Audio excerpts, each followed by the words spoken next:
ठीक है। सबसे पहले हम इस पे देखने वाले हैं विस्तार स्प्रेड कि कोस्टल प्लेन का विस्तार कितना है। ठीक है। सबसे पहले हम इसके स्थिति के बारे में जानेंगे, सिचुएशन या पोजीशंस के बारे में जानेंगे हम सबसे पहले। ठीक है। इसके बाद हम फिर इसकी कुछ कैरेक्टरिस्टिक के बारे में बात करेंगे, विशेषताओं के बारे में।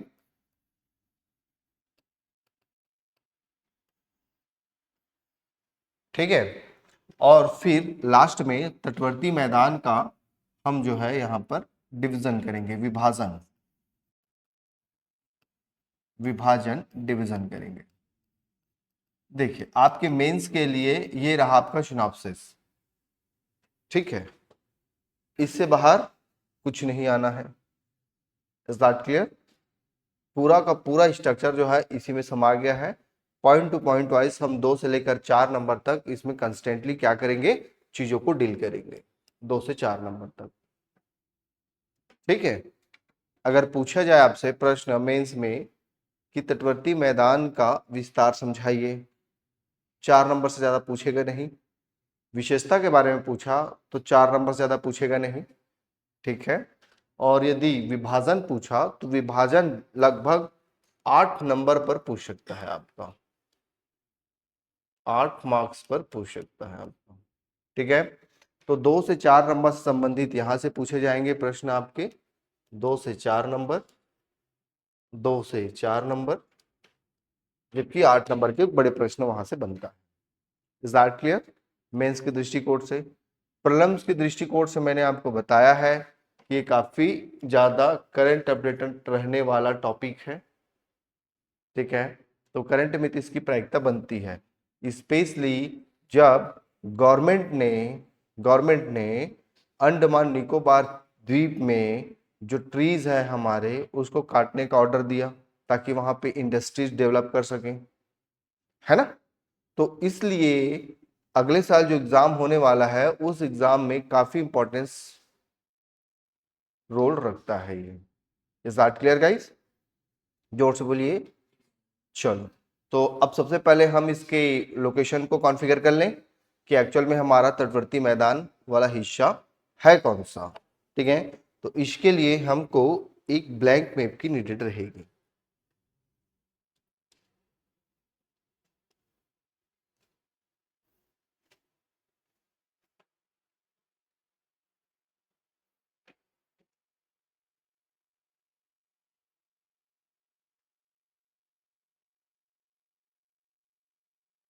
यही पे कर ले, नेक्स्ट पैरा पे कर ले दीप्ति, नेक्स्ट पैरा पे कर ले, नेक्स्ट पैरा पे कर लेते हैं।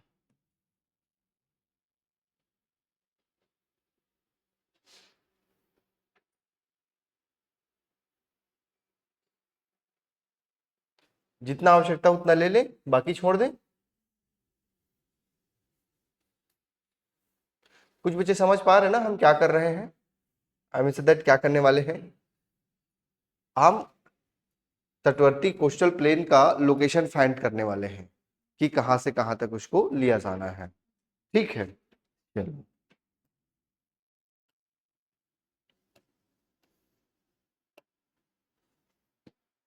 तो देखिए सबसे पहला उत्तरी हिस्सा देखिए आप।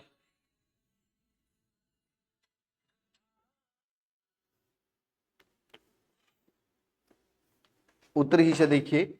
उत्तरी हिस्से में जहां आपको कच्छ का रण मिलेगा, क्रीक, सर क्रीक यहां पर है, क्रीक यहां पर, ये क्रीक हिस्सा। क्रीक हिस्सा से आएंगे नीचे तो काठियावाड़, काठियावाड़ से सीधा आप आ जाइए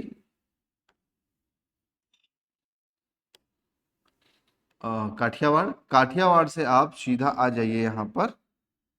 ठीक है। कोंकण, कोंकण के बाद कन्नड़, कन्नड़ के बाद मालाबार, मालाबार में कहाँ आएंगे, अरचल मुनाई तक। ठीक है। I repeat that once again, this is a Crick,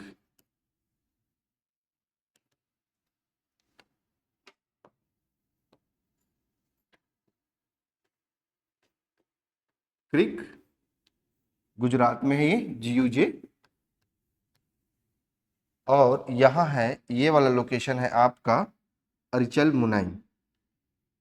Arichal Munai exact location find out किए हैं हम, ठीक है। उससे एक पग आगे जाएगा न पीछे जाएगा, ठीक है। ये पूरा हिस्सा दो भागों में बट गया हमारा, कहाँ तक देखिए। तो यहां से हम इसको अलग कर देंगे गाइस, कहां से, यहां से हम इसको अलग कर देंगे। ये आपका काठियावाड़ और गुजरात का हिस्सा अलग हो गया, ये आपका अलग हो गया यहां से यहां तक, ठीक है। क्या हम लोकेशन फाइंड कर पा रहे हैं? अच्छा, इसमें डार्क कलर ले लेते हैं। ये देखिए, ये आपका जो गुजरात का पूरा हिस्सा है, ये गुजरात का पूरा हिस्सा हम अलग से और फाइंड आउट कर लेते हैं। उसके बाद यहाँ महाराष्ट्र आएंगे हम, महाराष्ट्र के बाद गोवा, गोवा के बाद कर्नाटक, कर्नाटक के बाद केरल। तो केरल में अर्चल मुनाई, ठीक है, क्रीक से लेकर अर्चल मुनाई केरल, केरल तक, इस पूरे हिस्से को कहां से, यहां से, यहां से, यहां से यहां तक कहा जाता है पश्चिमी, पश्चिमी तटीय मैदान, तटीय मैदान। क्या मैं समझा पाया आप लोगों को? क्या मैं समझा पा रहा हूं? लोकेशन एग्जैक्ट फाइंड हो रहा है, इससे बाहर कुछ नहीं, ठीक है। फिर हम यहाँ अर्चल मुनाई से चलेंगे, कहां से, यहाँ अर्चल मुनाई से चलेंगे,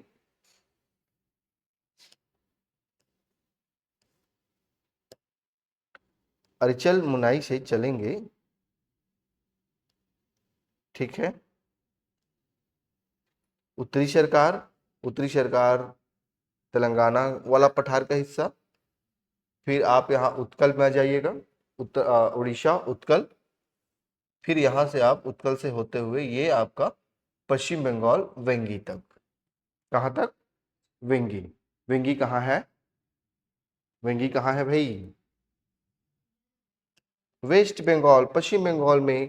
तो इसको कहते हैं वेंगी तट, वेंगी तट, ठीक है।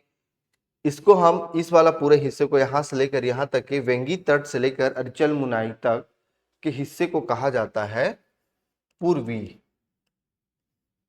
तटीय मैदान। इसे क्या कहेंगे हम? पूर्वी तटीय मैदान कहते हैं। ये पूरा हिस्सा आपका पूर्वी तटीय मैदान होगा,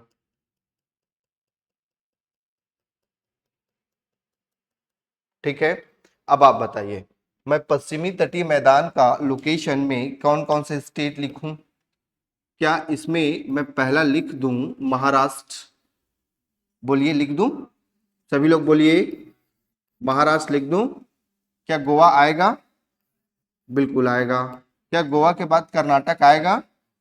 कर्नाटक आएगा। कर्नाटक के बाद क्या केरल आएगा?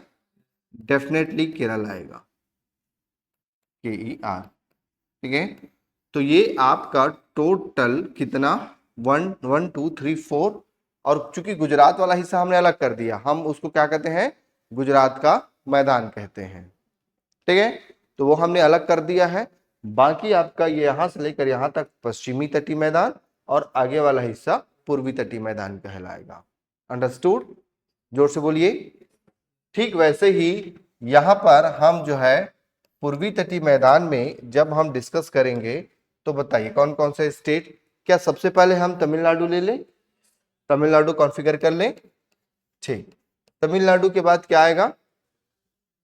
आंध्र प्रदेश आएगा, आंध्र प्रदेश ले लेते हैं। आंध्र प्रदेश के बाद फिर क्या आएगा? उड़ीसा आएगा, उड़ीसा ले लेते हैं। और उड़ीसा के बाद लास्ट क्या आएगा? वेस्ट बंगाल आएगा, ठीक, ये वेस्ट बंगाल ले लेते हैं, है ना। तो लगभग लगभग आप बताइए कितने राज्यों तक इसका विस्तार मिलेगा आपको? 4 राज्यों तक ये टोटल आपको देखने को मिलेगा। West coastal plain and east coastal plain.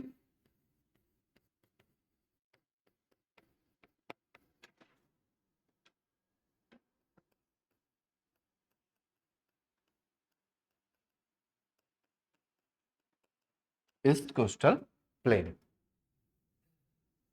ठीक है गाइस, चलिए अब इसी में से दो चीजें आप कुछ कुछ चीजों को देख लीजिए। सबसे पहले तो हम करक्रीक वाला देख लेते हैं, फिर आप अर्चल मुनाई वाला हिस्सा देख लीजिए। ठीक है,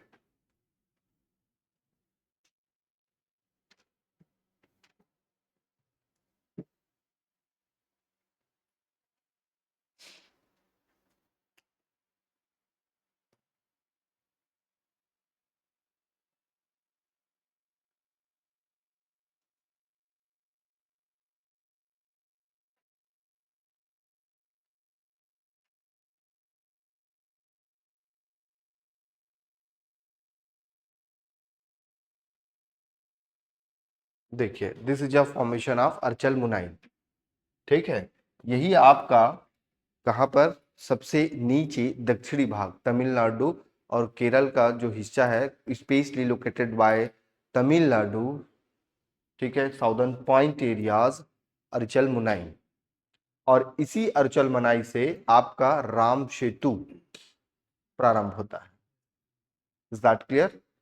तो यहां तक आप पहुंचेंगे कैसे? इस लोकेशन तक पहुंचने के लिए देखिए, ध्यान से देखिए, यहाँ पर पूरा का पूरा हिस्सा, ये जो राम सेतु दिख रहा है ना, आपको उथला हिस्सा देखने को मिलेगा ये। ठीक है, तो यहाँ पे हम लोकेटेड करेंगे कैसे, देखिए सबसे पहले हम पहुंचेंगे कन्याकुमारी। कहाँ? कन्याकुमारी। बेसिकली हम कन्याकुमारी को ही लास्ट पॉइंट कहते हैं, यस एंड नो। लेकिन कन्याकुमारी हमारा लास्ट पॉइंट नहीं है, जो मैंने आपको दिखाया अभी, ये वाला आपका लास्ट पॉइंट है। इसे ही हम केप ऑफ कैमोरिन, क्या कहते हैं? कैप ऑफ कैमोरिन कहते हैं। Is that clear? तो Kanyakumari not a southern point या साउथ पॉइंट। ठीक है, cape of Comorin is the India south point. दक्षिणी बिंदु आपका कौन सा है? कैप ऑफ कैमोरिन है। Is that clear? जबकि जिला कन्याकुमारी, राज्य तमिलनाडु आता है। क्या मैं समझा पा रहा हूं? ठीक है, अब चूंकि देखिए अगर आपको यहां तक पहुंचना है तो आप कैसे पहुंचेंगे? ठीक है, तो सबसे पहले हम कहा चलेंगे? कन्याकुमारी चलेंगे। कहा? कन्याकुमारी। कन्याकुमारी से हम चलेंगे, ज्यादा नहीं 3-4 किलोमीटर ही दूर जाएंगे, धनुषकोडी। ये आप लोगों ने सुना है? हाँ, Deepti, that is a doctor APJ Abdul Kalam का ये बर्थ प्लेस है, धनुषकोडी। यहीं डॉक्टर एपीजे अब्दुल कलाम पैदा हुआ था। और यहां से 3 से 4 किलोमीटर में है आपका कौन सा शहर? अरिचल मुनाई जगह, अरिचल मुनाई। ठीक है गाइस, एकदम क्लियर हो रहा है? मुझे बताना है ना अगर प्रॉब्लम्स होगी तो। ठीक है, तो हमारा जो है यहाँ गुजरात से लेकर ये पूरा का पूरा हिस्सा आपका क्या कहलाएगा? पश्चिमी प्लेन्स एरिया कहलाएगा। ठीक है, एग्जैक्ट क्लियर? चलिए, तो अब हम यहाँ पर नोट डाउन कर सकते हैं। ये लिख लिया सब लोगों ने? लिख लिया? चलो, तो मैं यहाँ पर क्या लिख दूं? विस्तार। विस्तार में मैं पहला पॉइंट लिख देता हूं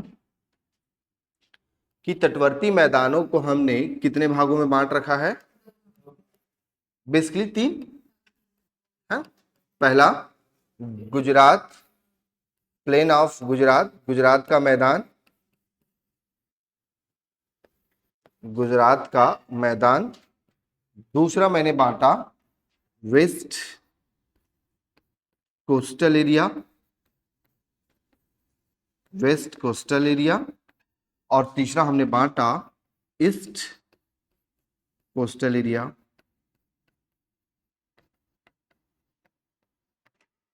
is that clear? Is that clear? चलिए,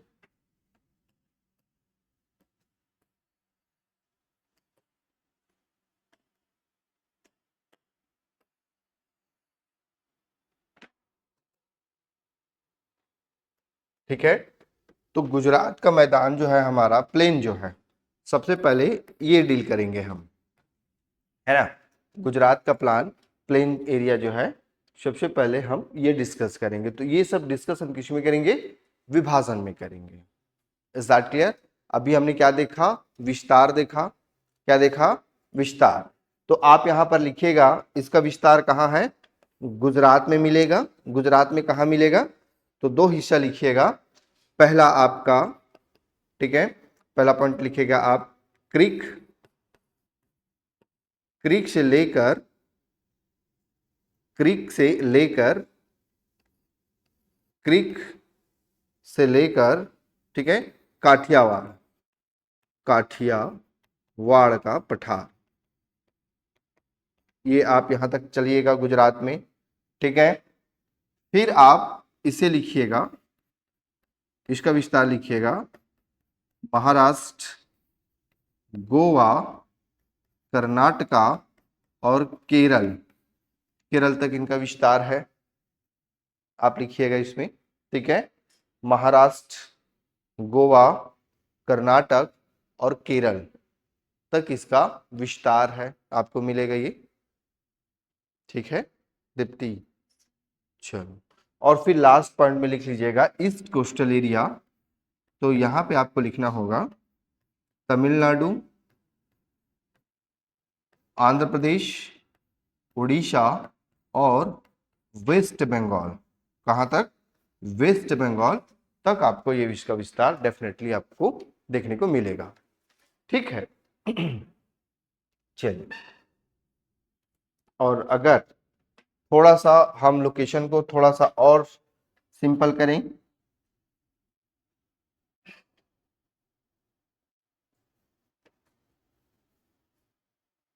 है ना, थोड़ा सा मैं लोकेशन को यदि और थोड़ा सा सिंपल करता हूं, तो देखिए जो वेस्ट कोस्टल एरिया है मेरा, पश्चिमी तटीय मैदान है जो मेरा, ये पश्चिमी तटीय मैदान में मैं एक चीज यहां पर और ऐड कर लूंगा। क्या कर लूंगा, यहां पर लिखूंगा यहां पर, ठीक है, नर्मदा एंड ताप्ती रिवर, ताप्ती नदी मुहाना से, मुहाना से, मुहाना से अरिचल मुनाई तक, अरिचल मुनाई तक, अरिचल मुनाई तक, ये आपका कौन सा हिस्सा हो जाएगा गाइस, ये आपका वेस्ट कोस्टल एरिया का विस्तार हो जाएगा, ठीक है। तो आप ये पॉइंट नोट करके लिखिए यहां पर, पश्चिमी तटीय मैदान का विस्तार महाराष्ट्र, गोवा, केरल, कर्नाटक और केरल 4 राज्यों में फैला हुआ है।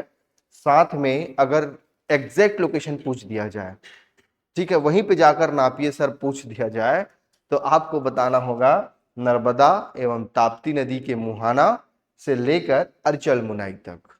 इंग्लिश मीडियम लिख पा रहे हैं, ठीक है, अरिचल, ARICHMUNI, अरिचल मुनाई, ठीक है।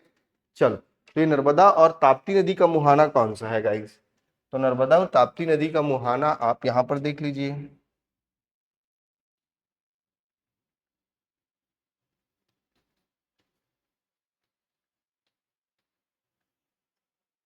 ये देख लीजिए इंडिया का लोकेशन में, आप इस पर देख लीजिए ध्यान से।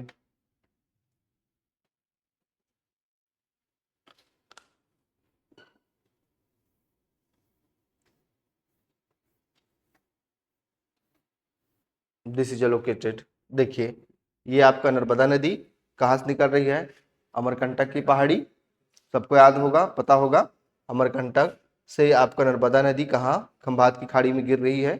और यहाँ पर देखिए सेकंड नंबर ताप्ती नदी, तो यहाँ से आप इसको लोकेशन को फाइंड आउट करना शुरू करेंगे। यहीं से, कहाँ से, यहाँ से हम चले हैं कहाँ तक, यहाँ तक, मतलब हम यहाँ से ये पूरा हमारा लोकेशन है, यहाँ तक चले हैं। तो नर्मदा एवं ताप्ती नदी का मुहाना, ये आपका नर्मदा एवं ताप्ती नदी के मुहाने से दक्षिण में अरिचल मुनाई था। इज दैट क्लियर लोकेशन, जोर से बोलिए, याद हो जाएगा, हो गया।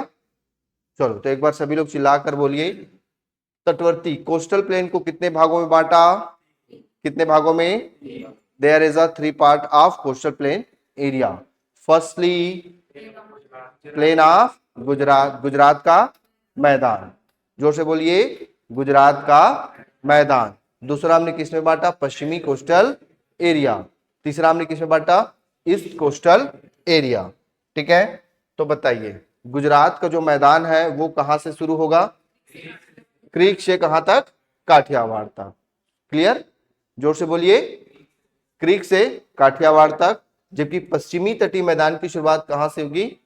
नर्मदा एवं ताप्ती नदी के मुहाना, नर्मदा एवं ताप्ती नदी के मुहाने से अर्चल मुनाई। अर्चल मुनाई से पहले क्या पड़ेगा? अर्चल मुनाई से पहले क्या पड़ेगा? किसका जन्म हुआ था यहाँ? ठीक है, फिर इसके बाद कुछ दूरी में क्या है? कन्याकुमारी। Is that clear? चलिए, फिर उसके बाद पूर्वी तटीय मैदान का विस्तार कहां से रहेगा जी हमारा? अर्चल मुनाई। अर्चल मुनाई से कहां तक? वेंगी के तट तक, पश्चिम बंगाल तक आपका ये टोटल विस्तार रहेगा। ठीक है, तो आप उस पर लिख लीजिएगा। नेक्स्ट पॉइंट पे हमने जो लिखा था यहां से, ईस्ट कोस्टल एरिया का जो विस्तार है 4 राज्यों में हमने लिखा इसको, है ना? और यहां पर लिखिएगा आप अरिचल मुनाई से, अरिचल मुनाई से, मुनाई से वेंगी तट तक इसका आपको सेपरेटली विस्तार देखने को मिलेगा। ठीक है,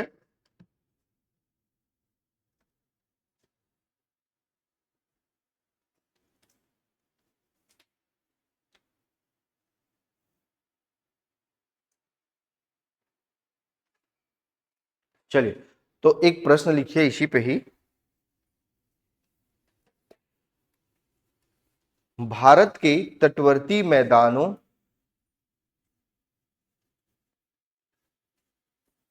भारत के तटवर्ती मैदान का विस्तार बताइए। Describe the extent of the coastal plain of India. ठीक है, भारत के तटवर्ती मैदान के विस्तार बताइए।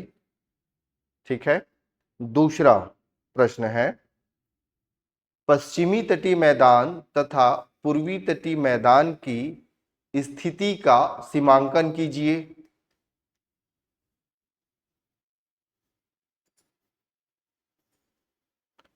ठीक है,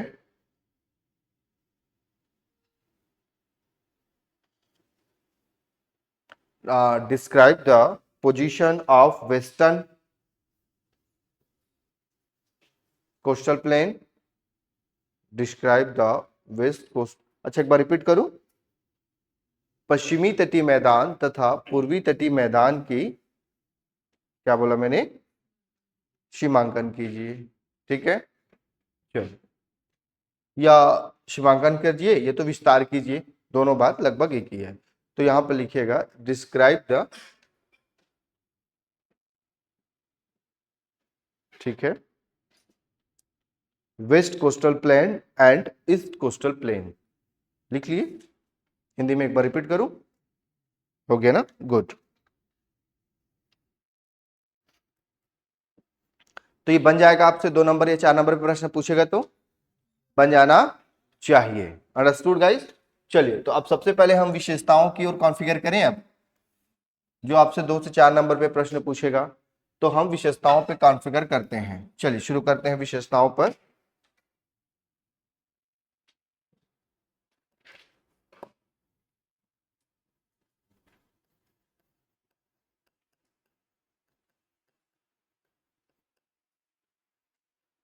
विशेषताएं,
ठीक है गाइस, देखिए तो सबसे पहला अगर हम विशेषता पे बात करें, है ना, पहले आप कॉन्फ़िगर करिए ये पूरा तटीय मैदान जो कोस्टल प्लेन है उसका टोटल जो लेंथ है वो कितना होगा।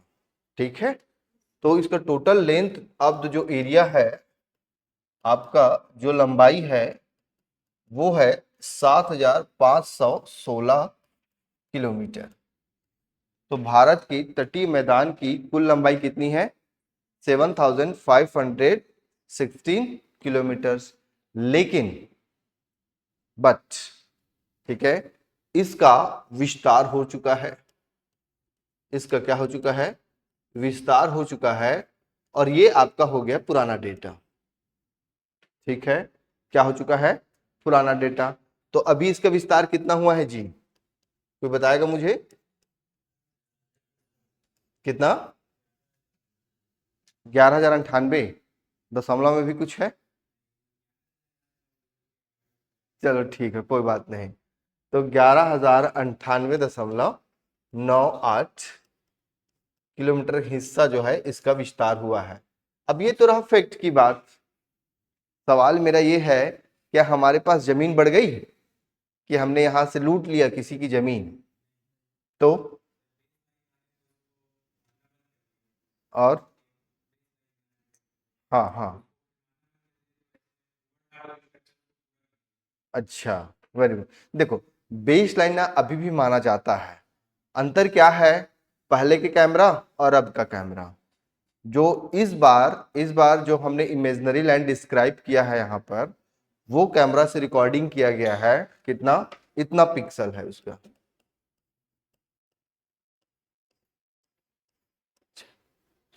पहले पहले कितना था, ये था। अच्छा, अंडरस्टूड। अब जिस कैमरे से हमने पूरे हिस्से को, लोकेशन को जांचा परखा है, उस कैमरे का रेजोल्यूशन ये है। तो इससे क्या हुआ है, जो हमारा उबड़ खाबड़ वाला हिस्सा था ना, ये यहाँ पर देखिए। अब देखिए आप, ऐसा बिल्कुल नहीं है हमारा।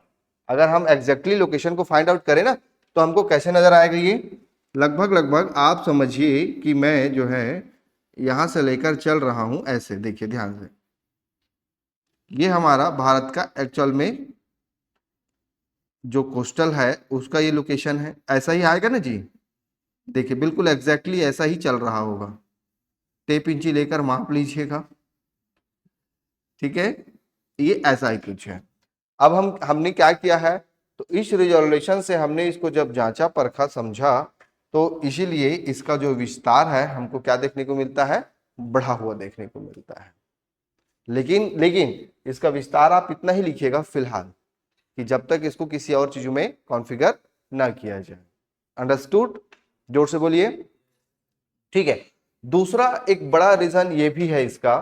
अच्छा, पहला पॉइंट लिख लिया ना आप लोगों ने, पहला पॉइंट मैंने क्या बताया बताओ। तो जो हमारा तटीय मैदान है, उस तटीय मैदान की टोटल लंबाई कितनी है, 7,516। इसका विस्तार होकर कितना हो चुका है, 11,098 जो आपका टोटल विस्तार हुआ है। ठीक है, किलोमीटर से। और इसका विस्तार का सबसे पहला कारण तो आप बताइएगा, हाई इमेजिनरी प्रोफाइल। ठीक है, हाई इमेजिनरी सिस्टम से हमने इस कैमरे से इसको कैद किया हुआ है। दूसरा, ये यहां तक लिख लिए सारे बच्चे, समझ आ रहा है कि नहीं, पहले ये बताइए, क्लियर है। दूसरा, इसमें देखिए हमारा जो कोस्टल एरिया है, ये जो कोस्टल एरिया है, यहां पर जो सी लेवल है, समुद्र का स्तर है, वो बढ़ता और गिरता रहता है, आपको पता होना चाहिए। ये फिर गिरता है, फिर बढ़ता है, फिर गिरता है, फिर बढ़ता है। तो यहां पर क्या हुआ है, जो हमारा समुद्री सतही स्तर जो है, ठीक है, सी सरफेस लेवल जो है,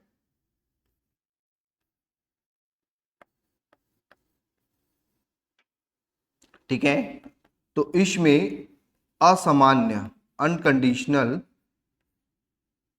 स्थिति बनी है, स्थिति बनी है। ये आपको मैं करंट अपडेटेड करा रहा हूं। ठीक है। तो सेकेंड नामक विस्तार पे लिखिएगा समुद्री सतही स्तर पर, सी सरफेस लेवल पर, ठीक है, सामान्य असामान्य स्थिति, अनकंडीशनल स्थिति यहां पर क्या हो रही है, दिखाई देता है, बनता हुआ नजर आता है। ठीक है। तो इसका कारण क्या है, आप जानते हैं कि भारत क्या विश्व के अधिकांश देशों में इस बार गर्मी काफी रही है और लू का मार झेल कर अभी आए हुए हैं आप लोग, हाँ कि ना। ठीक है।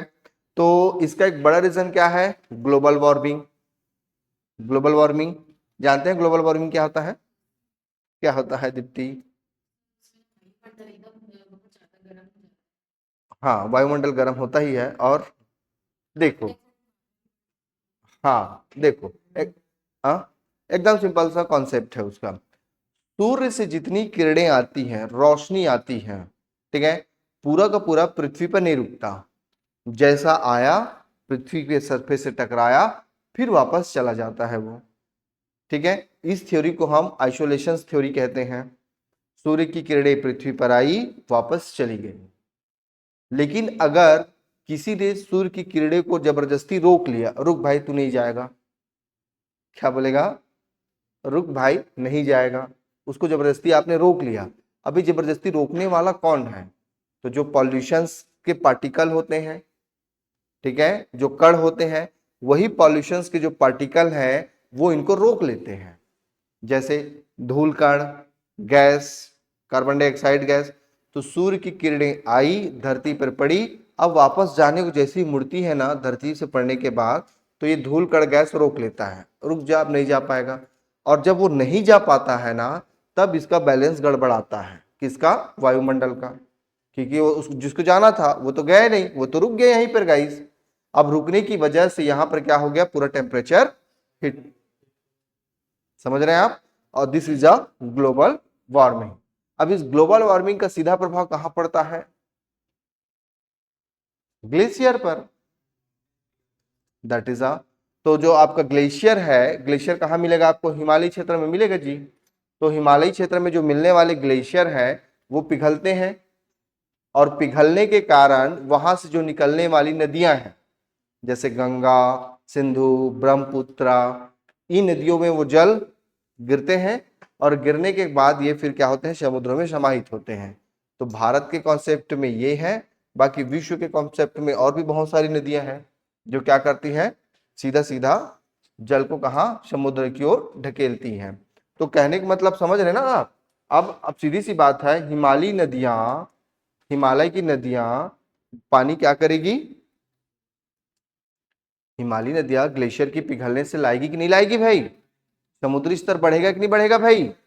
और चूंकि भारत तो तीनों ओर से घिरा हुआ है समुद्रों से, एक तरफ क्या है आपका अरब सागर, एक तरफ, और एक तरफ इंडियन ओशियन, अंडरस्टूड। तो मैंने सही कहा यहां पर, बताइए, क्या हमारा क्या हमारा तटवर्तीय मैदान समुद्री सतही स्तर पर सामान्य स्थिति बनाती है, बोलिए यस एंड नो। अब समझाया, अच्छा नहीं समझ आ रहा है। देखो मैंने कहा, चलो मेरे साथ बोलिए, क्या तटवर्ती मैदान समुद्री सतही स्तर पर असामान्य स्थिति बनाती है, बिल्कुल बनाती है, कारण ग्लोबल वार्मिंग। ठीक है, लिखिएगा, कारण ग्लोबल वार्मिंग के कारण। ठीक है, चलिए। तो हमने एक तरफ लंबाई देखी उसकी, दूसरा हमने उसका आ, सतही स्तर देख लिया। चलिए तीसरे पॉइंट पर बात करें। ठीक। तो तीसरा पॉइंट है हमारा विभाजन।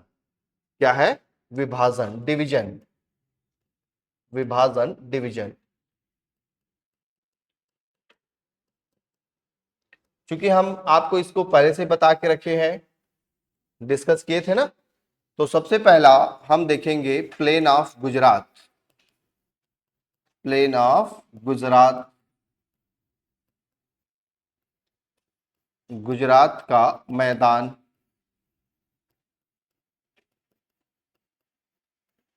ठीक है गाइस। सबसे पहले इसी को डील कर लेते हैं, बाकी दोनों को बाद में डील कर लेंगे। दूसरा आपका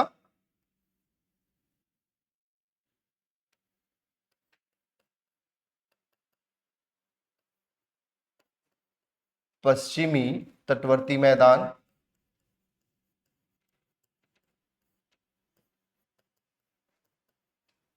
और तीसरा आपका पूर्वी तटीय मैदान, पूर्वी तटीय मैदान। ठीक है, तो सबसे पहले हम गुजरात वाले हिस्से के बारे में थोड़ा सा डिस्क्राइब करते हैं कि क्या है। अगर ये आपसे 4 नंबर पे प्रश्न पूछे तो आपको एक छोटा सा डायग्राम बनाना है और फिर बाकी चीजें आपको इसमें लिखनी है।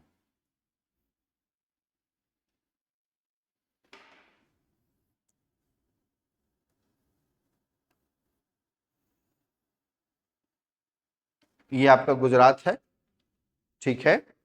गुजरात के मैदान को, प्लेन को 2 भागों में बांटेंगे हम। सबसे पहले आप ये वाला हिस्सा बांट दीजिएगा, ठीक है। ये है आपका क्रीक और दूसरा है काठियावाड़, ये दूसरा है आपका काठियावाड़, ठीक है। तो गुजरात का मैदान का विस्तार क्रीक से लेकर काठियावाड़ तक है, क्रीक से लेकर काठियावाड़।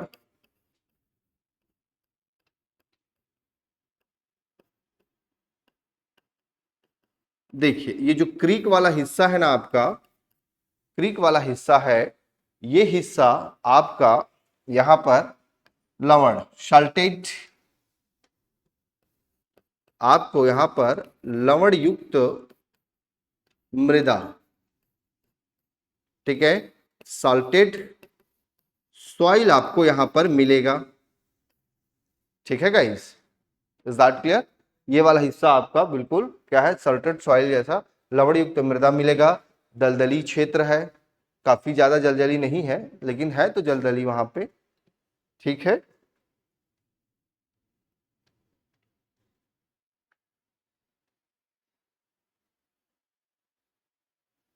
दलदली क्षेत्र है, साथ में जल प्लवित क्षेत्र भी कहा जाता है, ठीक है, वो भी आप नोट कर लीजिएगा, ठीक है। चल लिख दें, दलदली क्षेत्र है, फ्लटेड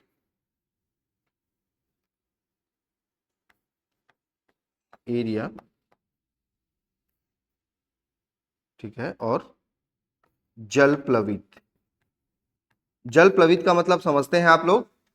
देखिए जल प्लवित का मतलब क्या होता है, जो अंदर का भाग होता है ना, अंदर के भाग में जल अवेलेबल होता है। भाबर बताया था मैंने, भाबर क्या होता है, देखिए जब कोई नदी कटाव करती है, कटाव का मतलब कंकड़ पत्थर बोल्डर, पबल्स स्टोन, यही सब अपने साथ सेडिमेंट लाती है, तो इनको जब कटाव करती है ना, तो जो बड़े बड़े पबल्स या स्टोन प्राइमरी स्टेज पर रुकता है और उसके रुकने की वजह से नदी क्या होती है, आपको कंस्टेंटली वो दिखाई नहीं पड़ता है, that is a Bhabar, understood.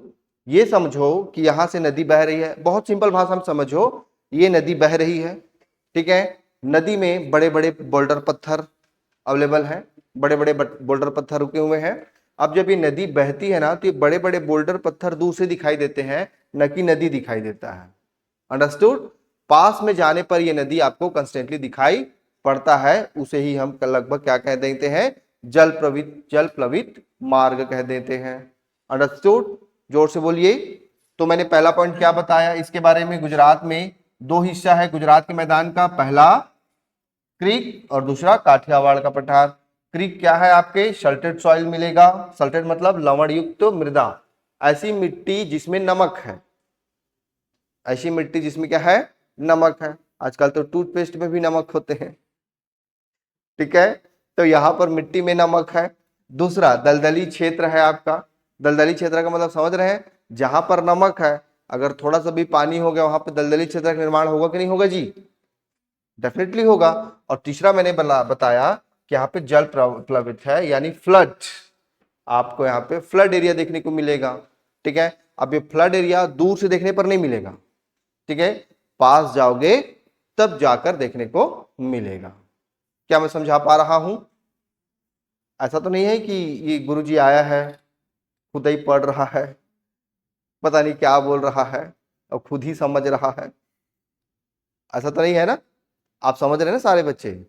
मुझसे पूछ लेना भैया जहां पे कंफ्यूजन होगा वहां पे, ठीक है। चलो तो कर्करिक से हमारा काठियावाड़ तक इसका मैदान है।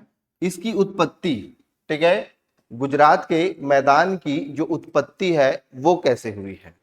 तो इसकी उत्पत्ति, ओरिजिन, गुजरात के मैदान की उत्पत्ति कैसे हुई है, ध्यान देखिए। क्या आप जानते हैं नदी अपने साथ चलती है? ये नदी है भैया, ध्यान से देखिए, नदी, नदी है। अब नदी क्या करेगी अपने साथ? अवसाद लेगी। ये अवसाद क्या होता है? कंकड़ पत्थर बोल्डर होता है कि नहीं होता है? दैट इज तो आप जानते हैं नदी के 3 स्टेज होते हैं। नदी जब काफी स्पीड से फ्लो करती है ना, बहती है, दिस इज कॉल्ड बाय युवावस्था, ठीक है, बहुत स्पीड से, ठीक है, आप कूदे, यहां कूदे, समय नहीं लगा, वहां पहुंच गए, मतलब नदी बहुत तेज स्पीड से बह रही है, युवावस्था। नदी की स्पीड कम हो गई, थोड़ी सी कम हो गई, प्रौढ़ावस्था। अब नदी में आप छपाक छपाक इधर से उधर कूद रहे हैं, समझ रहे हैं आप? नदी में क्या कर रहे हैं? क्या कर रहे हैं? कूद रहे हैं, छपाक छपाक। तीसरी अवस्था, वृद्धावस्था। तो ना नदी जब युवावस्था में रहती है, मतलब काफी स्पीड से बहती है ना, तो उस समय क्या करती है, वो अपने साथ पबल्स, स्टोन, क्ले यानी कंकड़ पत्थर बोल्डर बहा कर लाती है। और जब नदी अपने मध्यम अवस्था में होती है या वृद्धावस्था में होती है, तो वो क्या करती है, नदी फिर उन्हीं सेडिमेंटों को क्या कर देती है, छोड़ देती है। और उस छोड़ने से जिस मैदान का निर्माण हुआ है, गुजरात का मैदान। समझा पाया? समझा पाया? तो कैसे लिखेंगे, फटाक से लिखिए।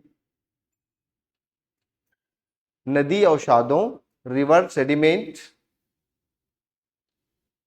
नदी अवसादों, रिवर सेडिमेंट,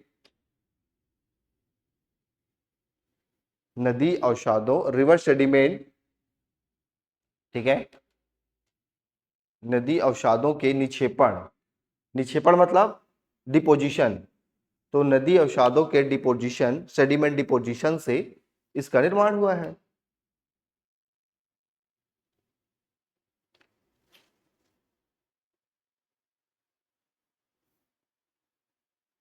ठीक है, चलिए बताइए कैसे निर्माण हुआ है इसका। नदियां बह रही हैं, नदियों ने क्या किया अपने साथ? जोर से बोलिए। अवसाद लेकर आया, उस अवसाद को क्या किया? छोड़ा, डिपोजिट किया, छोड़ा, डिपॉजिट यानी छोड़ा, और उसी छोड़ने से किसका निर्माण हो गया? गुजरात के मैदान का निर्माण हो गया। समझ आया? जोर से बोलो। चलो तो यहां पर आपको क्या मिलेगा? चट्टान कैसे मिलेगी? चट्टान, चट्टान नहीं की है ना, दैट इज रॉक, रॉक। यहां पर आपको रॉक कैसे मिलेगी? ठीक है, तो 2 काल है। एक है आपका जुरासिक युग। जुरासिक युग के बारे में जानते हैं? जुरासिक इरा, हिंदी मीडियम में जुरासिक युग लिखिएगा आप, जुरासिक इरा यानी जुरासिक युग। तो जुरासिक युग, डायनासोर का काल जानते हैं आप लोग? हाँ, दैट इज, हाँ, जो काल में डायनासोर की उत्पत्ति हुई थी पृथ्वी में, उसी को हम क्या कह देते हैं? जुरासिक युग कह देते हैं। तो जुरासिक युग के समय, जुरासिक युग के समय, ठीक है, इस चट्टान का निर्माण हुआ। किसका? गुजरात के प्लेन के, गुजरात का जो प्लेन है, मैदान है, उसका निर्माण किस युग में हुआ है? जुरासिक काल में हुआ है। ठीक है, जबकि इसका विस्तार, 3 बार बोलिए, विस्तार, इसका पूरा विस्तार जो है प्लीस्टोसीन काल में हुआ है। कौन से काल में जी? प्लीस्टोसीन काल में हुआ है। प्लीस्टोसीन काल में इसका विस्तार हुआ है। चलो, तो मेरे साथ सारे बच्चे बोलेंगे अच्छे से, रटा देना है, घर में जाकर कुछ मेहनत नहीं करना, बस कॉपी फेंकना, सो जाना, खाना भी खा लेना, ठीक है। चलो, तो चलो बताओ, गुजरात के प्लेन में मैंने सबसे पहले क्या बताया आपको, लवण युक्त मृदा होती है वहां पे, ठीक है। दूसरा क्या बताया, ये दलदली क्षेत्र होता है, फ्लडेड एरिया होता है। तीसरा क्या बताया मैंने, जल प्लावित हिस्सा होता है। फिर चौथा मैंने क्या बताया, इसकी उत्पत्ति कैसे हुई है, इसका उत्पत्ति नदी अवसाद लाया छोड़ा। अति सिंपल भाषा में अगर कुछ नहीं आया ना तो बस इतना याद रखना, नदी अवसाद लाया छोड़ा, नदी छोड़ा। अब इससे सरल क्या हो सकता है, ठीक है। चट्टान, तो चट्टान किस युग में बने हैं, 3 बार बोलिए, कौन सा युग, 2 बार बोलिए, 1 बार बोलिए, जुरासिक युग में हुआ है। इसका विस्तार कौन से काल में हुआ है, जोर से बोलो, कौन से काल, सुनाई नहीं दे रहा, 2 बार, 1 बार, जोर से बोलो, प्रेम से बोलो, प्लीस्टोसीन।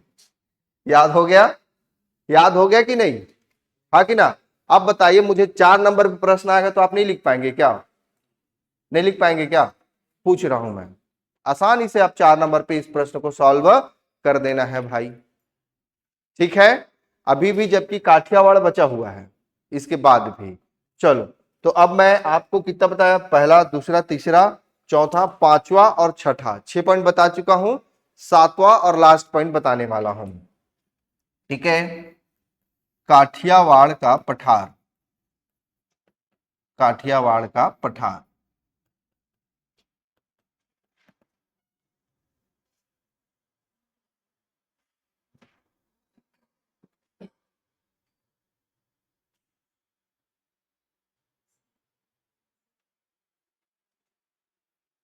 अच्छा, नहीं नहीं, ये इसको नहीं देखना है आपको, ठीक है।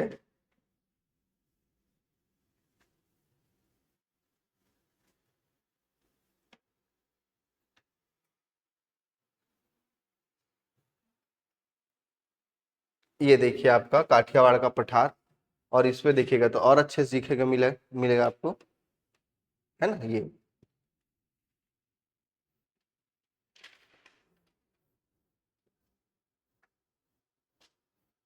कहाँ गया जी, नहीं ये नहीं चाहिए,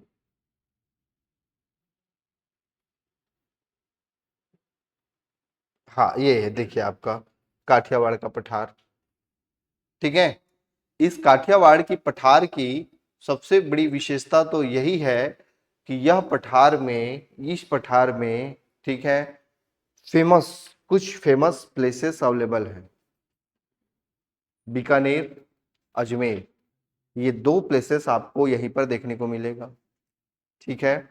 अब बीकानेर और ये जो अजमेर है आपका, ये क्यों फेमस, ये क्यों हमारे लिए इंपॉर्टेंट है, क्योंकि ये समुद्र तल से लगभग लगभग 3965 मीटर की हाइट पर अवेलेबल है, पूरा का पूरा हिस्सा। अंडरस्टूड, जोर से बोलो।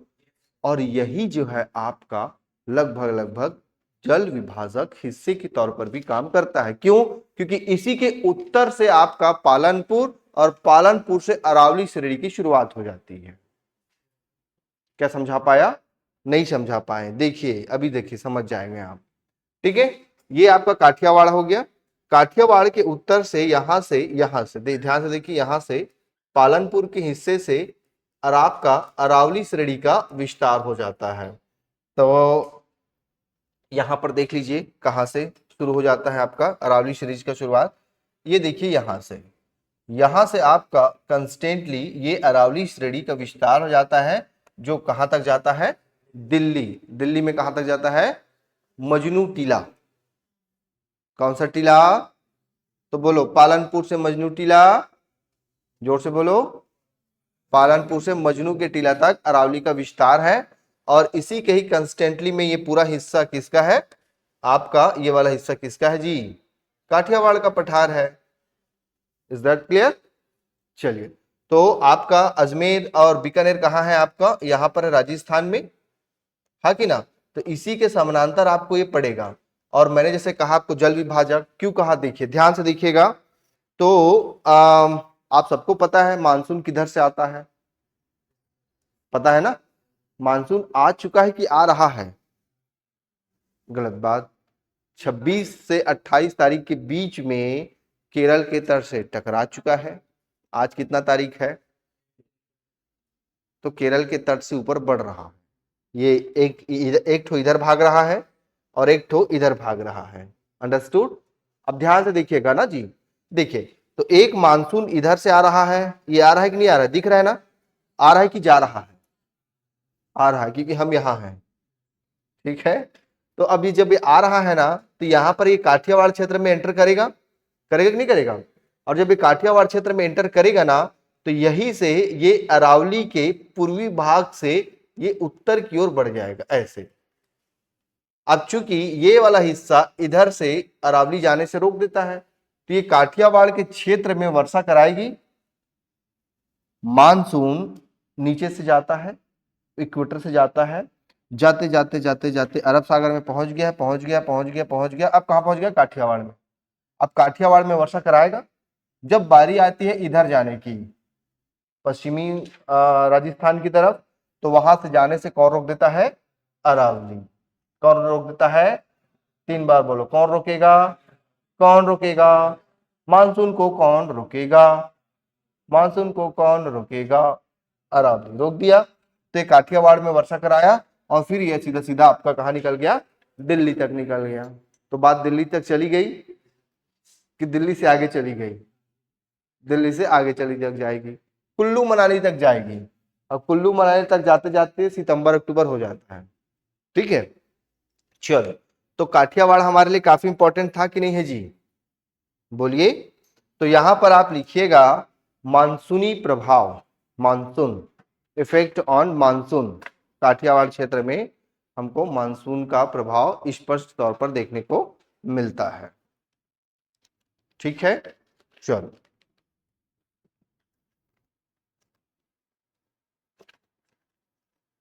लिख लिए। यहां पर मानसून का प्रभाव सीधा सीधा देखने को मिलता है, जिससे यहां रेनीज डेज यानी वर्षण क्षेत्र, रेनीज डेज वर्षण क्षेत्र होता है।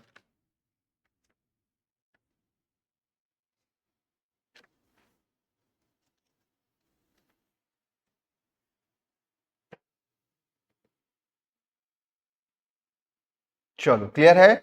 जोर से बोलो। तो 7वां पॉइंट पे हम डील कर लिए हैं, 8वां पॉइंट पे डील करें। 8वां पॉइंट रेनी डेज वर्षण अवस्थिति, रेनी। ठीक है, 8वां पॉइंट पे हम किसको बात करेंगे गाइस? यहां पर ना आपको ज्वार नद मुख देखने को मिलेगा। गुजरात के मैदान में ज्वार नद मुख, एस्चुरी नाम सुना है आप लोगों ने? जानते हैं नहीं जानते हैं?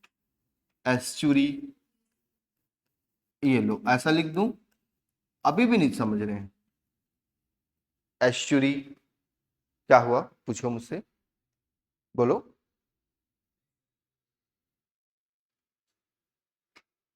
ठीक है, तो आपको एस्चुरी का निर्माण देखने को मिलेगा।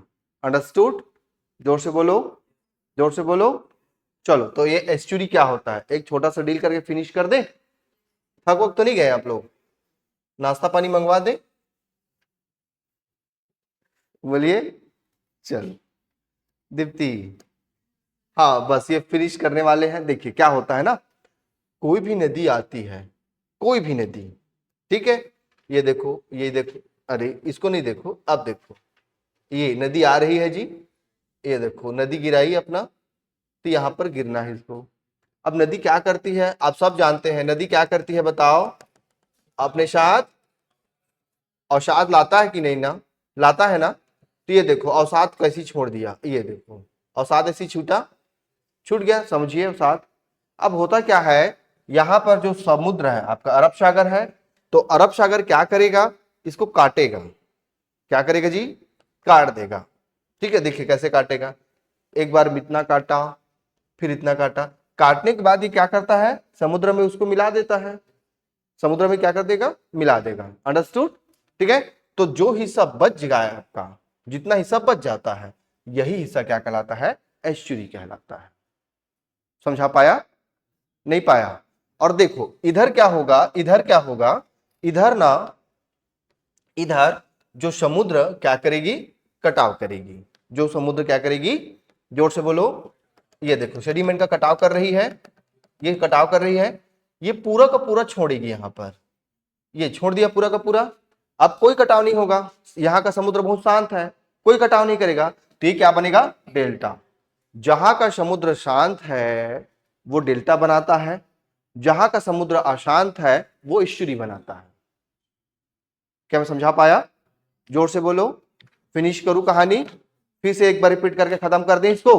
चलो देखो देखो देखो, नदी बह रही है, बोलो ऐसा सभी लोग, नदी बह रही है, नदी अवसाद ला रही है, नदी बह रही है, अवसाद ला रही है। और ये देखो समुद्र के किनारे छोड़ा, मैं स्थल हूं, आप सब समुद्र है। ठीक है, तो ये समुद्र के किनारे क्या किया, मैंने छोड़ दिया। अब क्या करेगी नदी, थोड़ा थोड़ा काट कर ले जाएगी, तो जो छोड़ा हिस्सा बच जाएगा क्या कहलाएगा, थोड़ा हिस्सा बच गया, और पूरा हिस्सा बच गया, खत्म कहानी। ठीक है, तो कल मिले, कल मिलते हैं। चल, पक्का समझ आया ना अच्छे से।